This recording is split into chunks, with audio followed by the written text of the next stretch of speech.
In a forest in upstate New York, buried 2 feet underground, FBI agents unearthed something that would change everything they thought they knew about serial killers. A bucket, sealed, waterproof. Inside, a gun, ammunition, cash, and zip ties. It had been there for 3 years, waiting. Israel Keyes didn't choose his victims and then plan their murders. He planned the murders first, years in advance, then traveled across the country to find someone, anyone, to kill. He buried murder kits in parks, alongside highways, near lakes. He'd return years later, dig them up and hunt. The FBI believes he killed at least 11 people, but they'll never know for sure. Because Israel Keyes took most of his secrets to the grave. This is the story of America's most meticulous serial killer. On March 13, 2012, Texas state troopers pulled over a white Ford Focus outside Lufkin, Texas. The driver's license came back to Israel Keyes, 34 years old, from Anchorage, Alaska. Clean record. But when they ran the plates, the vehicle came back stolen. Israel Keyes was arrested, and what seemed like a simple car theft case would unravel into one of the most disturbing investigations in FBI history. Because Israel Keyes wasn't just a car thief, he was a contractor from Anchorage, a handsome, articulate man with a girlfriend and a 10-year-old daughter. He owned his own business, paid his taxes. By all accounts, he was ordinary, but Keyes had a secret life. For over a decade, he had been traveling the United States, methodically killing strangers, people he had no connection to, no reason to harm. And he'd gotten away with it because he'd done something no other serial killer had done quite like this before. He'd turned murder into a long-term construction project. Between 2001 and 2012, Israel Keyes crisscrossed the United States, burying what he called kill kits or murder kits in remote locations. These weren't impulsive hiding spots. They were carefully chosen, GPS-marked caches that he could return to years later. He buried them in parks, along hiking trails, near bodies of water, places he could access easily, but that were remote enough to avoid detection. And then he'd wait, sometimes 2 years, sometimes 3, sometimes longer. When he was ready to kill, he'd fly or drive to one of these locations, dig up his kit, and begin hunting for a victim. It was patient, it was calculated, and it was almost impossible to detect. Most serial killers have patterns. They have a type, a geographical comfort zone, a method that becomes their signature. Ted Bundy targeted young women with long, dark hair parted down the middle. The BTK killer stalked victims in Wichita, Kansas, his home territory. Even the Zodiac killer operated within the San Francisco Bay Area. But Israel Keyes was different. He had no victim type, no geographic pattern, no signature. He killed men and women, young and old, in Washington, Vermont, Alaska, and states the FBI still hasn't confirmed. His only rule was randomness. He believed that if there was no connection between him and his victim, there would be no way to link the crimes. And for over a decade, he was right.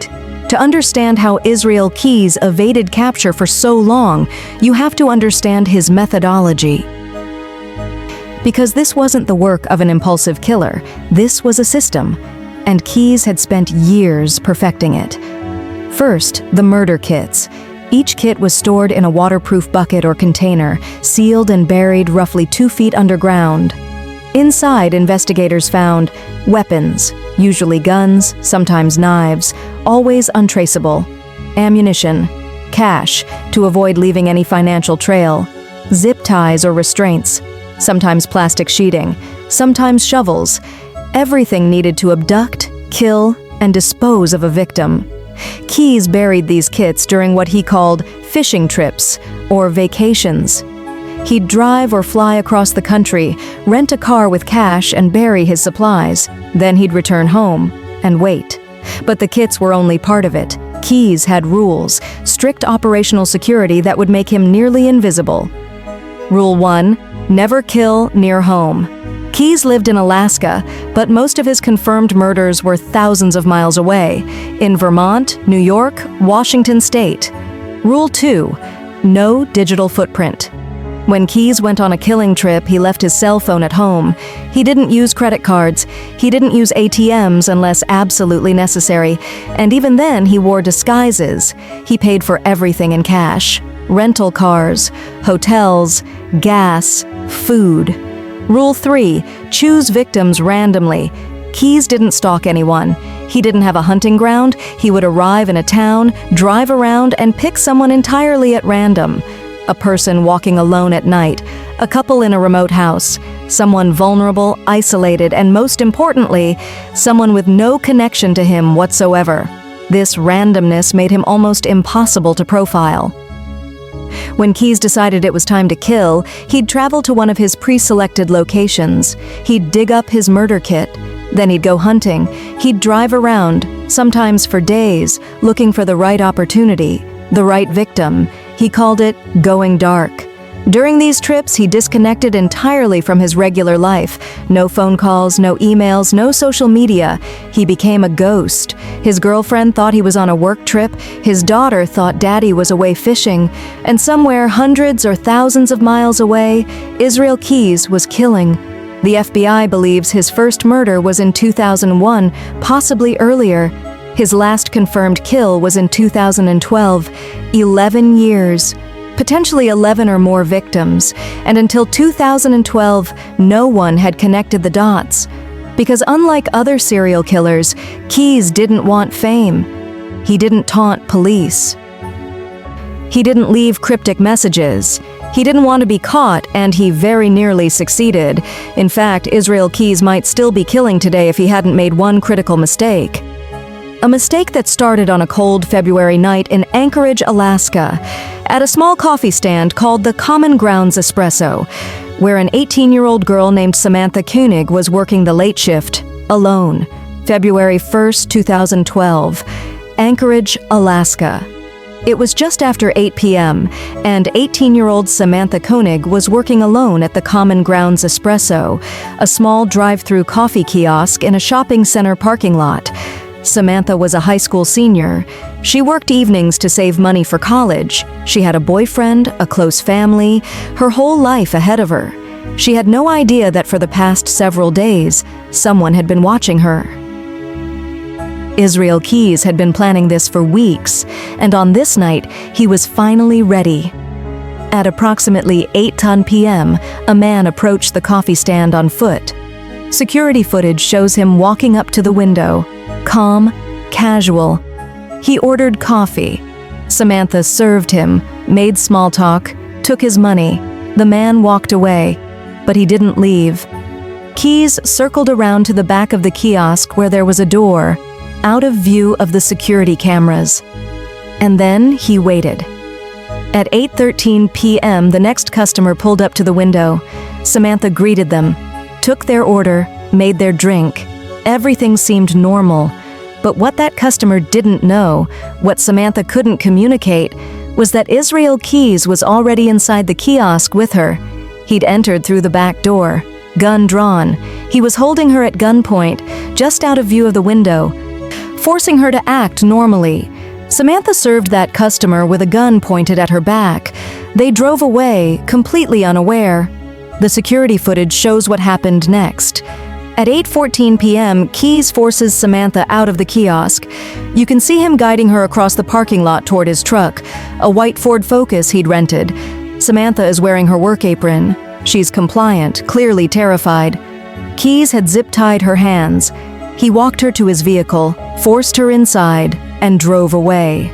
The entire abduction took less than 5 minutes, and no one saw it happen.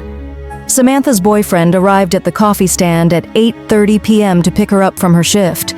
The kiosk was empty. The door was open. Her belongings were still inside. Her phone, her wallet, her car keys. But Samantha was gone. He immediately called the police. Within hours, investigators reviewed the security footage and realized this wasn't a runaway situation. This was an abduction. But they had no idea who the man in the footage was. His face was partially obscured, the vehicle had no plates visible, and they had no idea where he'd taken her. What investigators didn't know, what they couldn't have known, was that Samantha Koenig was already dead. Israel Keyes had driven her to his home, a modest house on the outskirts of Anchorage. He kept her in a shed on his property. He sexually assaulted her, and then he strangled her to death. But Keyes wasn't done yet, because he was about to do something that even seasoned FBI investigators would later describe as one of the most disturbing things they'd ever encountered. After killing Samantha, Keyes left Alaska. He didn't panic. He didn't flee in fear. He went on a pre-planned cruise with his family. For 2 weeks, Israel Keyes sailed around the Caribbean with his girlfriend and daughter, playing the role of loving father and partner. He posted photos on social media, smiled in family pictures, acted completely normal. Meanwhile, Samantha Koenig's family was desperately searching for her. Her face was on the news. Vigils were held. Her boyfriend was pleading for information, and Keyes was sipping cocktails on a cruise ship. When he returned to Alaska in mid-February, Keyes went back to his shed. Samantha's body had been frozen in the sub-zero temperatures, and then Keyes did something calculated, something that investigators believe was designed to manipulate and torment her family. He staged a photograph. He thawed her body, applied makeup to her face to make her appear alive, sewed her eyes open, positioned her to look as though she was still breathing. He took a photo of her holding a recent newspaper to create the illusion that she was still alive nearly 2 weeks after her death. Then he sent the photo to her family along with a ransom demand, $30,000. Samantha's family, believing she was still alive, scrambled to gather the money. They deposited the ransom into her bank account, just as Keyes instructed. And this is where Israel Keyes made his fatal mistake, the mistake that would unravel everything. On February 24th, Keyes used Samantha's debit card to withdraw money from her account. He did it in Anchorage, then he did it again in Arizona, then New Mexico, then Texas. Each time he thought he was being careful. He wore disguises, hats, sunglasses, different clothing. But the surveillance cameras at ATMs captured him, and the FBI was watching. Every time he used that card, he left a digital breadcrumb. By early March, investigators had tracked his movements across 4 states. They identified the rental car. They identified the driver. And on March 13, 2012, Texas state troopers pulled over a white Ford Focus outside Lufkin, Texas. The driver was Israel Keyes, and his nightmare, the FBI's nightmare, was just beginning. When they arrested him, Keyes was calm, almost eerily calm. He didn't resist, didn't ask for a lawyer right away. He simply asked, "What took you so long?" Back in Alaska, investigators searched Keyes' property. In the shed behind his house, they found Samantha's body, dismembered and hidden in a frozen lake nearby. The ransom photo had been a lie. She'd been dead the entire time. But as the FBI began interviewing Israel Keyes, they realized that Samantha Koenig wasn't his first victim. She wasn't even close. And what Keyes was about to reveal in the interrogation room would shock even the most experienced investigators, because Israel Keyes had been killing for over a decade, and he was ready to talk. The FBI interrogation of Israel Keyes began in March 2012 and continued for months. What emerged from those interviews was a portrait of a killer unlike any they'd encountered before. Intelligent, articulate, methodical, and disturbingly willing to talk, but only on his terms. Special agents from the FBI's Behavioral Analysis Unit sat across from Keyes in a small room in Anchorage.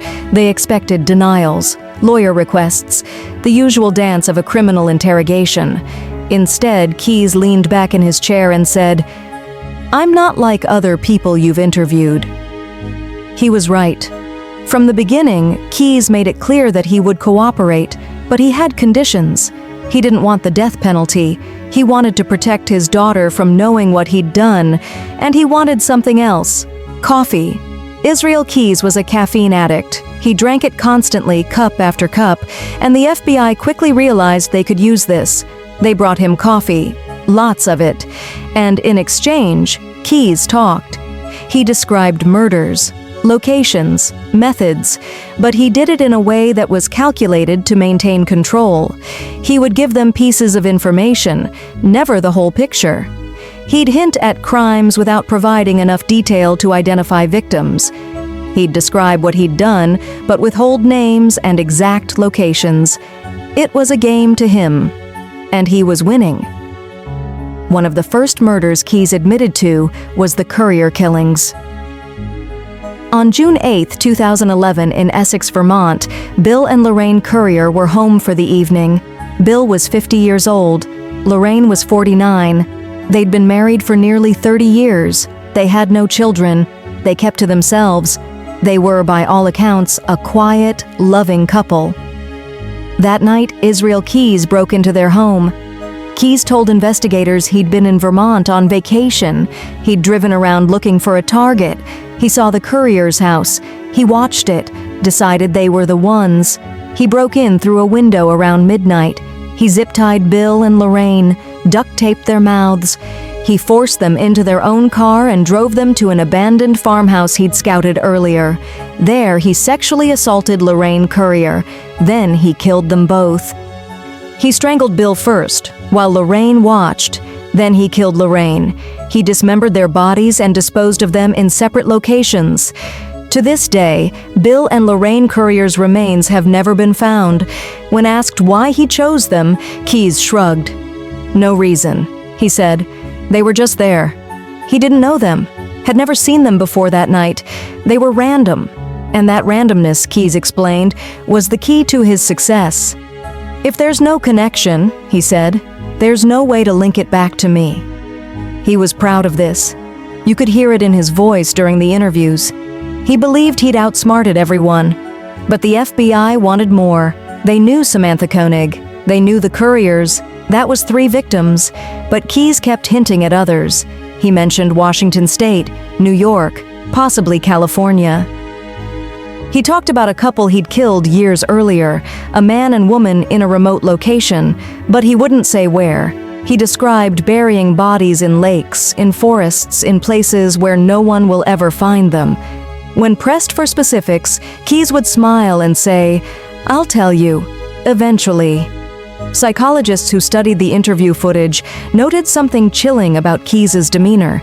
He wasn't boastful like other serial killers. He wasn't seeking fame or infamy. He simply wanted control. Control over the narrative. Control over what the FBI knew. Control over his own story. One agent later said, "He enjoyed the power of knowing something we didn't. He was rationing information like currency. And he had plenty to ration." Keyes told investigators he'd been killing since at least 2001, possibly earlier. He claimed his victim count was in the double digits. At least 11, he hinted, possibly more. He described traveling across the country specifically to kill. These weren't crimes of opportunity while he was on vacation. The vacations were the killing trips. He'd tell his girlfriend he was going fishing. He'd tell his daughter he had work out of town. And then he'd fly to the East Coast, rent a car with cash, dig up a murder kit, and hunt. When asked why he did it, Keyes gave an answer that was as honest as it was horrifying. "I liked it," he said. "I liked the planning. I liked the challenge. I liked the control." He described the murders almost like an art form, a craft he'd perfected over years. He talked about learning from his mistakes, improving his technique, making each kill more efficient than the last. It wasn't about rage. It wasn't about sexual gratification, though that was part of it. It was about the act itself, the hunt, the control, the power. But even as Keyes talked, investigators began to realize something deeply frustrating. They might never know the full truth, because Israel Keyes was only telling them what he wanted them to know. He dangled information, hinted at crimes, described locations vaguely enough that they couldn't pinpoint them. He wanted to maintain power even from behind bars. And then, in December 2012, he decided to take that power to its ultimate conclusion. On the evening of December 1st, 2012, Israel Keyes was alone in his cell at the Anchorage Correctional Complex. He'd been in custody for 9 months. The interviews had continued. The case against him was building. He was facing the death penalty for the murder of Samantha Koenig. But Keyes had other plans. At approximately 6 a.m. on December 2nd, guards entered Keyes' cell for a routine check. They found him unresponsive. Israel Keyes had used a bedsheet to fashion a noose. He'd cut his wrists with a razor blade he'd hidden in his cell. He'd bled out while hanging himself. He was 34 years old, and with his death, the truth about his crimes died too. But Keyes had left something behind. On the floor of his cell, written in his own blood, were crude drawings, a pentagram, skulls, symbols that seemed to have no clear meaning. And on a piece of paper, he'd written a suicide note, not a confession, not an apology, a poem. The poem was long, 19 stanzas, rambling, dark. It was titled, in his handwriting, My Conclusion.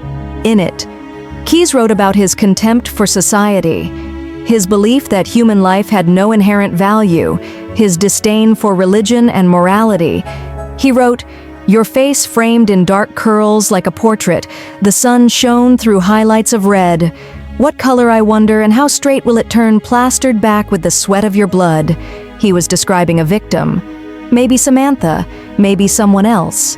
The poem continued with violent imagery, references to death, to control, to his belief that he was simply acting on impulses that everyone has but is too afraid to embrace. He ended it with a single line, "And on top of your cross, burn to be the symbol of everyone's disgust." It was his final message to the world, defiant, unapologetic, and utterly chilling. With Keyes' death, the FBI's investigation reached a devastating dead end. They had confirmed only 3, possibly 4 victims, Samantha Koenig Bill and Lorraine Currier, and possibly one other unidentified victim in Washington state. But Keyes had hinted at so many more. He'd mentioned kills in New York, California, possibly the Midwest. He'd described bodies buried in remote locations, near lakes, in forests, places where hikers don't go.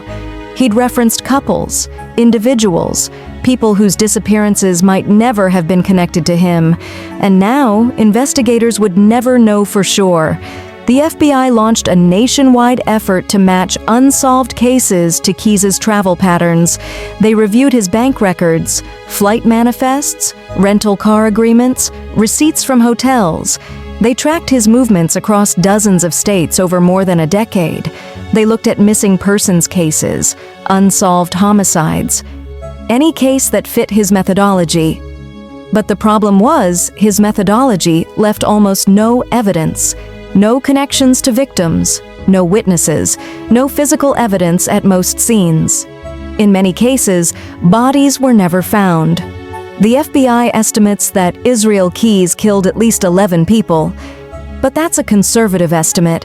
Some investigators believe the number could be higher, much higher. One agent said, "Keyes told us just enough to let us know how much we didn't know, and I think that was intentional."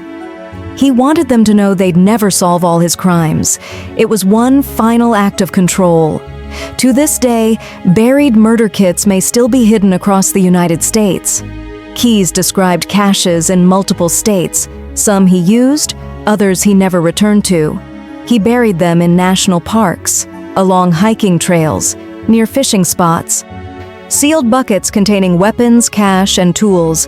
Some may have been discovered by accident, others may have degraded over time, but it's possible, likely even, that some are still out there, waiting.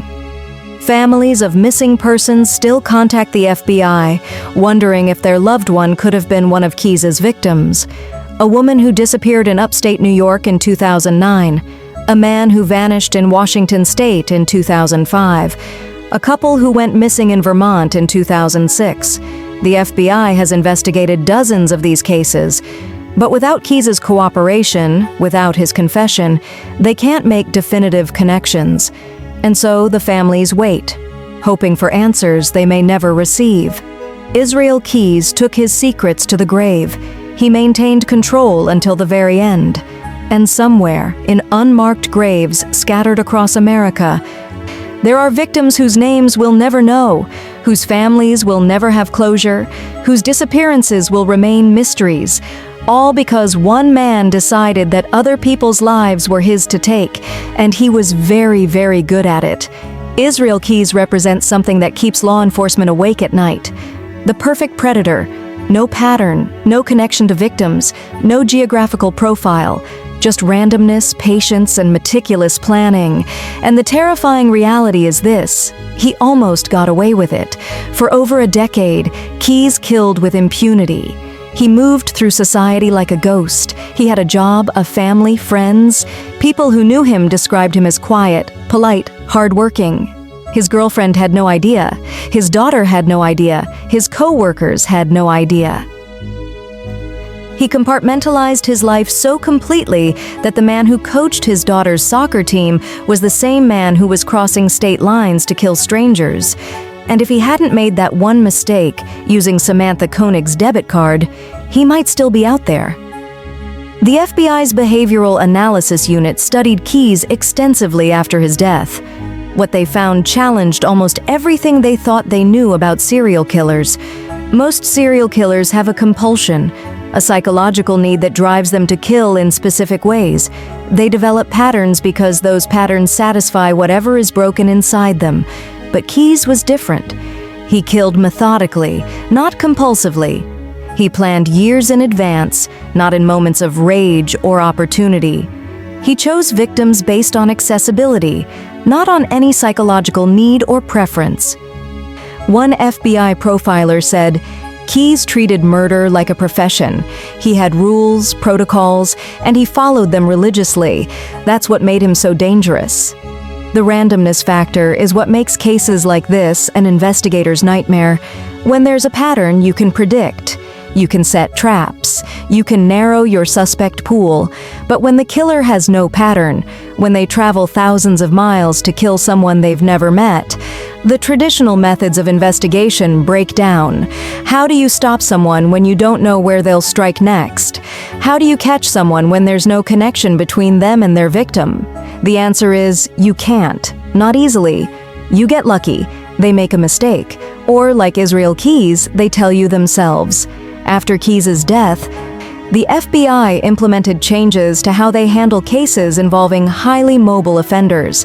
They created better databases for tracking unsolved homicides across state lines. They improved communication between field offices. They developed new protocols for identifying cases that might be connected, even when there's no obvious link. But even with these improvements, investigators acknowledge that someone like Keyes, someone truly dedicated to remaining invisible, could still operate undetected for years. It's a sobering thought. The families of Keyes' victims are still living with the aftermath. Samantha Koenig's father has spoken publicly about his grief, his anger, and his guilt for paying the ransom when his daughter was already dead. The Currier family in Vermont still has no remains to bury, no grave to visit. And there are other families who may never know that their missing loved one was taken by Israel Keyes. They live in limbo, hoping for answers, searching for closure, and that might be Keyes' cruelest legacy of all. When you look at Israel Keyes' life, what's most disturbing isn't the violence, it's the banality. He wasn't a monster in appearance. He wasn't obviously broken or disturbed. He was a contractor who drove a pickup truck and drank too much coffee.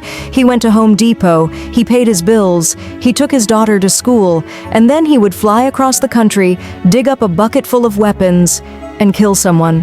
Hannah Arendt wrote about the banality of evil, the idea that the greatest horrors are often committed by ordinary people doing monstrous things.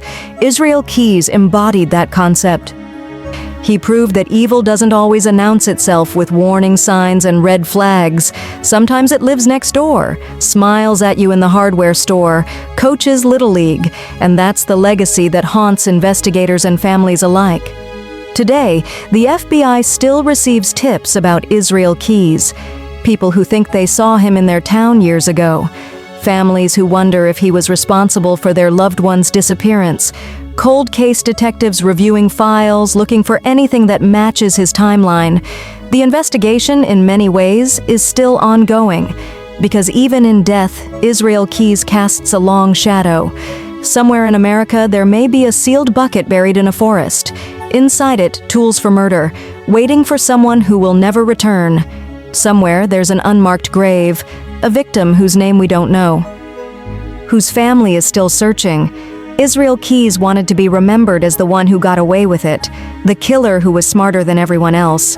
But what he'll really be remembered for is the pain he caused, the lives he destroyed, the answers he refused to give, and the chilling reminder that sometimes the most dangerous predators are the ones you never see coming. This has been day 6 of our series on history's most notorious criminals. If this case disturbed you, you're not alone. Israel Keyes represents a nightmare scenario for law enforcement and a heartbreaking reality for the families still searching for answers. If you found this deep dive informative, please hit that like button. It helps us bring you more in-depth true crime investigations. Subscribe and turn on notifications so you don't miss tomorrow's episode, where we'll be covering another case that changed criminal investigation forever. And if you want to support the channel and get early access to episodes, check out the link in the description. Share this video with anyone interested in criminal psychology, forensic investigation, or true crime. These stories need to be told, not to glorify violence, but to understand it and hopefully prevent it. Thanks for watching. Stay safe. And remember, sometimes the most dangerous people are the ones hiding in plain sight.